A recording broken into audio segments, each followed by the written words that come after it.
Pada bagian ini, kita akan melihat contoh kasus pemasaran internasional yang menggambarkan penerapan strategi global dalam praktik nyata. Studi kasus ini bertujuan untuk membantu kita memahami bagaimana perusahaan menghadapi tantangan pasar internasional, mulai dari perbedaan budaya, persaingan global, hingga penyesuaian strategi pemasaran. Selain itu, akan diajukan beberapa pertanyaan pemicu diskusi yang mendorong kita untuk berpikir kritis, menganalisis strategi yang digunakan, serta mengaitkan teori yang telah dipelajari dengan kondisi nyata di pasar global. Pada studi kasus pertama ini, kita membahas keberhasilan UMKM batik dan kerajinan Indonesia dalam menembus pasar internasional. Pada tahun 2024, sejumlah UMKM batik berhasil melakukan ekspor ke Eropa dan Amerika Serikat melalui pemanfaatan marketplace global dengan nilai ekspor yang mencapai puluhan juta dolar Amerika Serikat. Keberhasilan tersebut didukung oleh beberapa strategi utama. Pertama, UMKM melakukan riset pasar target untuk memahami selera konsumen lokal, khususnya terkait pilihan warna dan motif yang sesuai dengan preferensi pasar Eropa dan Amerika. Kedua, dilakukan penyesuaian kemasan serta pemenuhan sertifikasi ekspor internasional guna meningkatkan kepercayaan konsumen dan memenuhi standar pasar global. Ketiga, UMKM menjalin kerjasama dengan platform e-commerce internasional sebagai saluran distribusi utama untuk menjangkau pasar yang lebih luas. Hasil dari strategi tersebut terlihat dari pertumbuhan penjualan lebih dari 30% secara year on year, yang menunjukkan peningkatan kinerja ekspor dan daya saing produk UMKM Indonesia di pasar internasional. Pada contoh kasus kedua ini, kita membahas ekspansi internasional yang dilakukan oleh Wardah sebagai merek kosmetik halal asal Indonesia.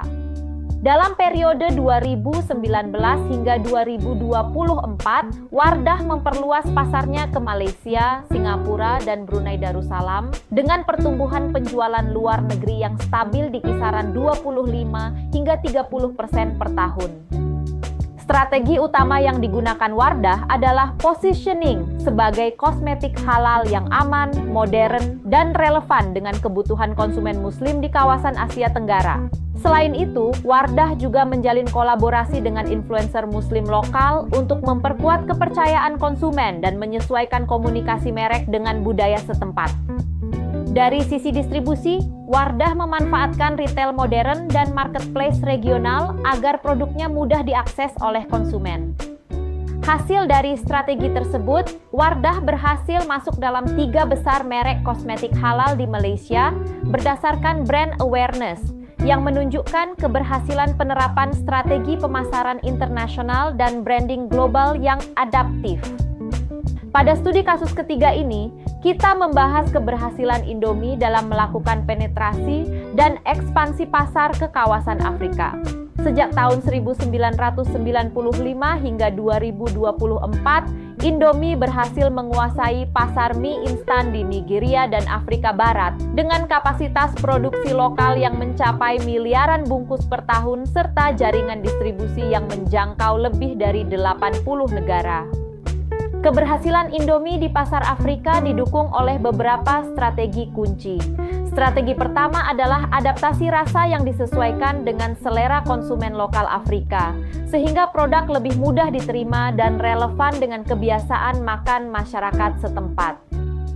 Strategi kedua adalah produksi lokal, yang bertujuan untuk menekan biaya distribusi, meningkatkan efisiensi operasional, serta mempercepat ketersediaan produk di pasar.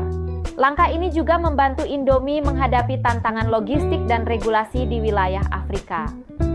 Strategi ketiga adalah branding yang konsisten, di mana Indomie diposisikan sebagai makanan yang cepat disajikan, terjangkau, dan familiar bagi berbagai lapisan masyarakat. Konsistensi pesan merek ini memperkuat loyalitas konsumen dan meningkatkan daya saing di pasar lokal. Hasil dari penerapan strategi tersebut, Indomie berhasil meraih pangsa pasar lebih dari 60% dan menjadi pemimpin pasar atau market leader di Nigeria. Capaian ini menunjukkan bahwa kombinasi antara adaptasi lokal, efisiensi biaya, dan konsistensi merek merupakan faktor penting dalam keberhasilan strategi pemasaran internasional. Pada studi kasus keempat ini, kita membahas strategi kopi kenangan dalam melakukan penetrasi pasar regional Asia Tenggara. Dalam periode 2022 hingga 2024, Kopi Kenangan melakukan ekspansi ke Malaysia, Singapura, dan Filipina dengan membuka ratusan gerai aktif di berbagai kota strategis. Salah satu langkah penting yang dilakukan adalah rebranding, di mana nama merek disesuaikan agar lebih mudah diucapkan dan diterima oleh pasar global, tanpa menghilangkan identitas sebagai merek asal Indonesia. Strategi ini bertujuan untuk memperluas daya tarik merek di kalangan konsumen internasional.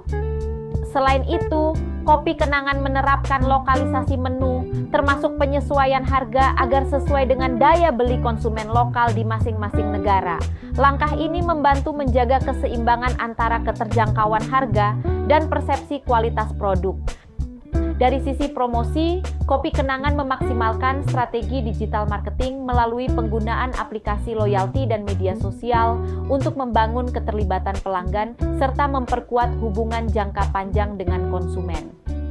Hasil dari strategi tersebut, penjualan gerai luar negeri Kopi Kenangan tumbuh lebih dari 20% secara year on year, dan merek ini semakin dikenal sebagai kopi modern berkualitas asal Indonesia di pasar regional.